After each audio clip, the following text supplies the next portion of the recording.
达尔频道一大集，这是恶魔的驱使，也是一个青春的悲剧。长相甜美的女孩却在花一样的年纪展露恶魔般的心肠，而高大俊朗的男生竟在情感纠葛的乱拳之中失去生命。在一次次的挥拳背后，究竟隐藏着怎样的血海深仇？是什么让3个年轻人彻底断送了自己的前程，甚至付出了生命的代价？那我们把时间拉回到2017年。2017年2月7日凌晨1点半，加拿大多伦多警方接到一通报警电话，在北约克发生了一宗激烈的斗殴事件。凌晨2点，警方赶到了伤者所在的医院，证实有2名持有中国护照的留学生发生了激烈冲突，伤者王浩志正在抢救，案发现场就是他租的房子。打人者范伯桥因涉嫌故意伤害被警方拘捕，相关人员也都被带到了警局进行调查。可是被打伤脑部的王浩志一直是昏迷不醒啊！经过近24小时的抢救，2月8号凌晨1点左右，医院宣布伤者头颅伤势太过严重啊，抢救无效，已经没有了生命体征。19岁的王浩志在这场冲突中失去了自己年轻的生命。同样19岁的打人者范伯桥交代了所有的过程。2人的冲突中并未涉及任何武器，也就是王浩志是被他赤手空拳打死的。由此警方再将他控以2级谋杀罪。后经调查，感情问题是这一次案发的主要原因。那么这个原因就是当时也在现场的另一名女生，18岁的谭佳琪，英文名叫 Kiki， 受害人王浩志的前女友，凶手范伯桥的现女友。其实这3个人之间呢，没有什么特别狗血的剧情，但导火索并非2个男生之间非要争个你死我活，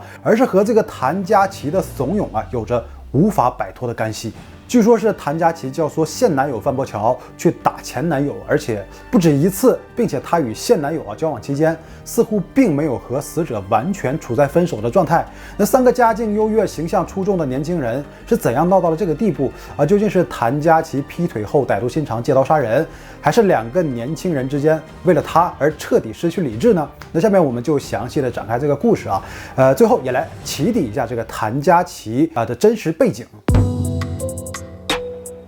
王浩志1997年出生于河南郑州，家中父母在做一些外贸生意。高中毕业后，2015年1月被父母送到了加拿大语言学校学习，生活在多伦多，是一个身高193厘米的桃花眼帅哥朋友评价他一直与人为善，脸上总是挂着微笑，长得帅，为人也大方所以人缘很好。刚到多伦多的这年8月，王浩志在一次留学生的聚会中结识了一个女生，来自广东汕头的 Kiki 谭佳琪。她正在读一所私立高中，青春阳光。短暂的相处中，2人彼此产生好感，在王浩志追求过后成为恋人。他对谭佳琪一片痴情微博几乎都是记录2人的恋爱日常，从文字当中也可以看出他的痴情。生活当中对女孩百般呵护，情愿把最好的都给对方，为她买奢侈品包包、鞋子和各种饰品。那可实际上，虽然王浩志家庭条件不差，但也不是那种富豪家庭，所以对他在经济上的支持呢很有限，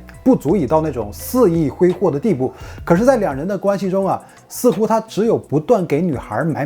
才能表达自己的爱意，女孩也欣然接受。在谭佳琪的主页当中，也经常晒出一些昂贵的奢侈品。而在王浩志已经把钱花光的时候，就会找各种理由和家里要钱来满足平时的开销。父母也一定是发现了异常所以王浩志在2016年3月，他被要求写下一份保证书，说自己以后不再乱花钱。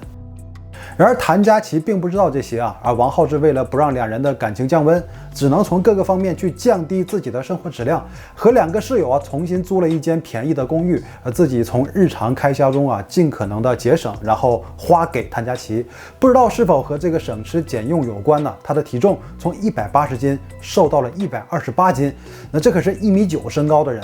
当他手里的现金已经开始紧张的时候，只能去刷自己的信用卡，最后干脆把银行卡和信用卡连带密码全都交给了对方。王浩志的3张信用卡都被谭佳琪刷爆，换来了他的高品质生活。那直到2017年，在相处的2年时间，他一共为女友花费了大约10万加元，这种程度基本就是王浩志所能负担起的上限了。然而谭佳琪却并不满足，这个交往了近2年的男友在金钱上距离自己的要求还有不小的差距，自己欲望逐渐无法被满足，直到另一个人的出现。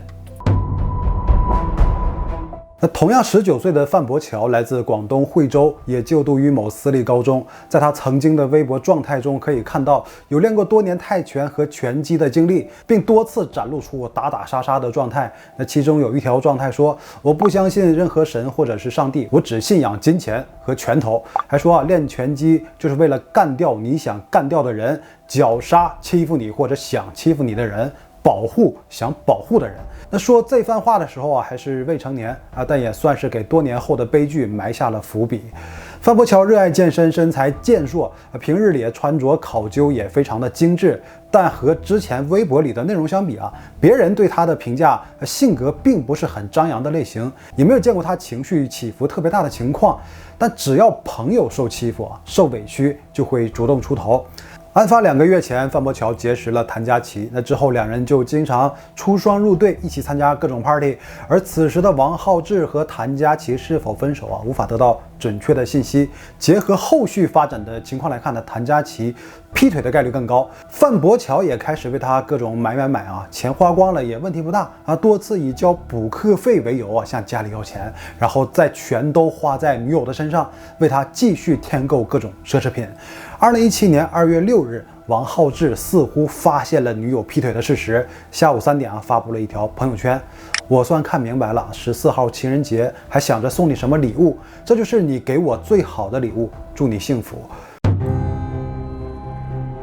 那这天很晚的时候，谭佳琪带着范博乔来到王浩志的家里3人见了一面。而2个男生正是年轻气盛当场就打了起来。好在王浩志的室友 Eric 马上将2人拉开，然后劝走了到访的2人，阻止了事态继续升级。那原本事情应该到这里就结束的，但2人走出门后没多久，谭佳琪就给 Eric 发信息，说自己很生气，想要揍王浩志一顿。Eric 说这事儿已经过去了，你们就回去吧。大概过了10多分钟以后呢，谭佳琪又说范博乔的车钥匙和雪茄忘在了你们的公寓，准备回去取。Eric 又说你们就别进来了我找到以后呢就给你们拿出去。结果找了很久也没看到这2样东西，表示你们2个先回去嘛，找到以后第2天再拿给你们。那谭佳琪说有急用他们进去拿到就走。Eric 还是很谨慎不能让他们再见面怕再打起来。可谭佳琪的态度很诚恳，很坚决，一定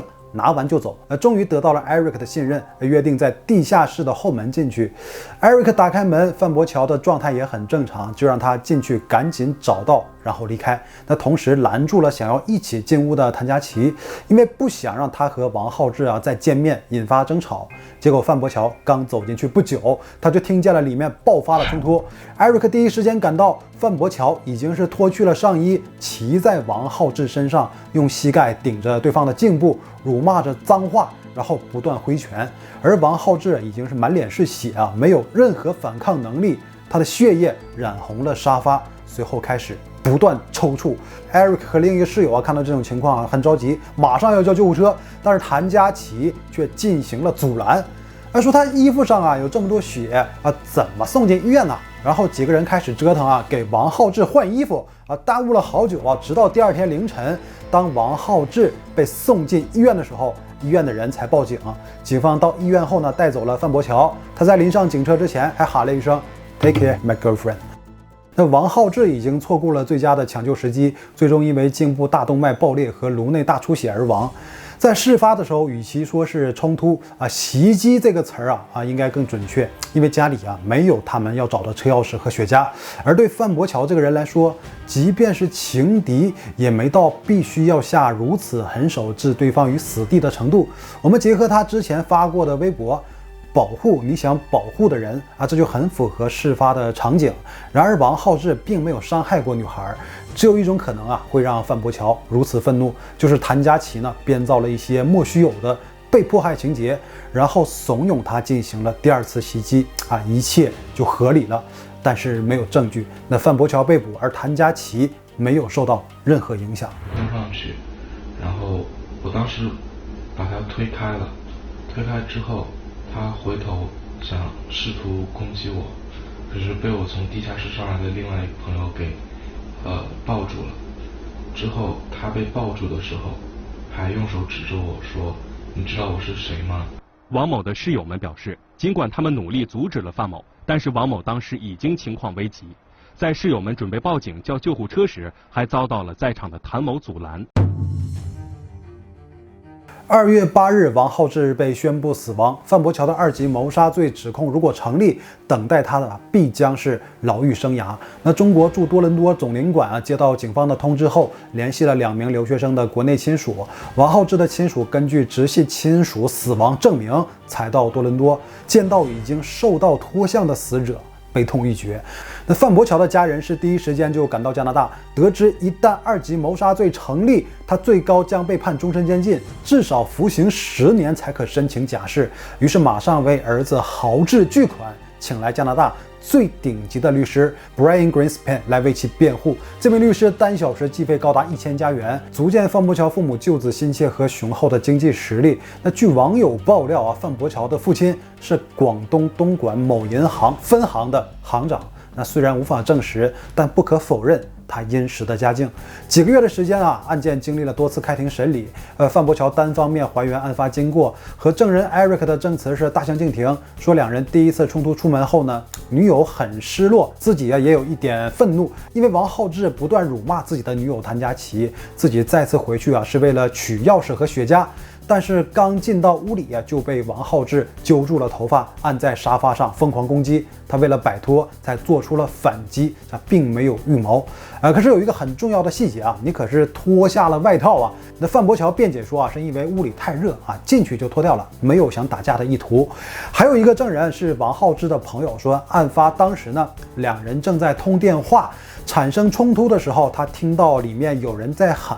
我打死你，或者是你打死我吧，这是一个最关键的线索但是他竟没有听清具体喊的是什么，也没有听清是谁喊的，所以警方无法判断当时的两人处在什么样的情绪。最离谱的是在现场的2个室友说，并没有听到有人喊过这2句话，所以证人证词呢非常混乱陪审团也只能是再花时间去仔细判断。那范伯桥的律师坚称当事人纯属无意这只是一场悲剧，因为打人的过程仅持续了不到10秒打了3、4拳，没有经过深思熟虑，导致对方死亡，充其量算是误杀。2级谋杀的罪名是不成立的。那这期间，范伯桥一直被关押在拘留所律师态度明确，要给范伯桥申请保释，因为加拿大司法制度奉行无罪推定的原则，被告在未被法庭宣判有罪之前呢，在法律面前是被假设清白无罪的。被逮捕被拘留，这是警方的权利。而辩护一方如果理由充足，并且满足保释的条件，那犯罪嫌疑人就可以离开拘留羁押地。保释呢，主要考虑以下3个因素。第一点是被告如果被释放不会逃走，可以按时回来应诉。第二被告如果被释放后呢，不会再危害其他人。第三，被告人的释放不会引起公众的不满。而这3条之中前2条是可以通过很多办法去约束，最后1条公众的情绪才是决定嫌疑人能否被保释的重要因素。而作为一个中国留学生的案件呢，在社会层面上确实是一则新闻，但也只是在当时的华人圈呢产生了一定影响。那大多数人不清楚这里的细节所以的影响很有限。王浩志一家人呢，作为留学生家庭，在当地没有任何人脉关系，无法组织有规模的群众抗议活动。那这个仪式很重要因为几十个人在法庭外面举标语的话，那登报上新闻，这就能代表4个大字：公众情绪。那一般出现特别恶劣的案件激怒了民众，或者不同族群之间的冲突就会有这种驱动力。而如此，法庭一般就会尊重公众情绪，对于通过保释申请就会非常谨慎。但这一次作为华人留学生群体的单一事件呢，被告辩护律师也是抓住了影响力不大的特点呢。案发3个月后，在范伯桥律师的努力之下，5次庭审后，范伯桥成功申请了保释，而保释金也是堪称天价，高达375万加元。他的父母大手一挥，直接搞定，顺利把他捞出。虽然他被保释后呢，也被带上了电子监控，并限制出行，但却被父母安排进了超200万加元的豪宅里，而且他被允许继续学业，同时等待重新开庭。案件又经过2年的多次开庭，2019年10月30日迎来最终审理。12人组成的陪审团也对案件进行了1个月的审讯，但所有证据都无法确凿证明范伯桥是主动出击，故意置王浩志于死地，或者是正当防卫。因此，陪审团在做决定的时候，经过重重考量，既没有完全相信范伯桥主张正当防卫的说法，也没有完全听取检方意见，认为范伯桥是故意要置王浩志于死地，最终认定范伯桥是无意中导致王浩志死亡，属于误杀。这意味着陪审团给范伯桥减轻了罪名。那误杀罪成立，法官判处范伯桥入狱5年。算上从2017年开始到2019年的最终审判，度过了2年。面对5年的刑期呢，他只需要再服刑1年就可以申请假释，然后被遣返回国，开始新的生活。杀人凶手范伯桥说：“我真的很后悔啊，在那天走进王浩志的出租屋。那天的事情我们都太年轻了，对于王浩志的死啊，我也不知道有什么可以说，不知道该如何来弥补这一切，所以我这一生啊，都会为自己的罪行而反省悔过。”那面对这种结局，王浩志的家人当然无法接受，心有万般不甘，却也不得不去面对。他们表示永远不会接受对方的道歉，同时也在想办法追究谭家齐的责任。那出事当天，王浩志和范伯桥是第一次见面，就2个人无冤无仇啊，只因为是谭家齐的前任和现任，就发生了这样的悲剧，结果一死一坐牢。而作为事件导火索和催化剂的谭家齐，却一直没有受到任何指控，逍遥法外。据说事发后呢，谭家齐很快就回国，彻底消失了，直到事件尘埃落定，也不再有任何消息。他删光了微信里的所有好友，手机号码变成空号，注销了微博，清空了曾经炫富用的疑似账号。那网上也有很多人开始深扒他的背景啊，他已经就不是第一次搞这种事情啊。谭家齐在初2从汕头到新加坡读书，平时除了做代购，也广交男友，而且劈腿成瘾。很多认识他的人都开始爆料啊，他好多次劈腿过后呢，引起男生争风吃醋，然后大打出手，结果有人被捕，有人背黑锅，自己总能全身而退。2017年事发后，一位姓云的男生和王浩志家人取得了联系，说自己曾经在谭家齐的唆使下去打他的前男友，幸亏那次没闹出人命，但是他却被判永远不得入境新加坡，而且他的私生活也比较混乱。在多伦多的时候，目标明确，就是要找条件好的富二代，要求对方身材好、气大活好，附上了自己的照片。毕竟是网络爆料啊，真假还需要各位自行分辨。那总之，这个人应该是更名改姓、改头换面的生活了。偶尔想起来，就在一个没有人的夜晚，偷偷在网络上检索一下曾经做过的事情，然后暗自庆幸能够在当时全身而退。其实这个案件呢，并不需要过度的解读啊，什么精神控制啊，更是远远谈不上。当时2个男孩19岁，女孩18岁，刚刚独立生活，接触社会，树立3观的重要时期。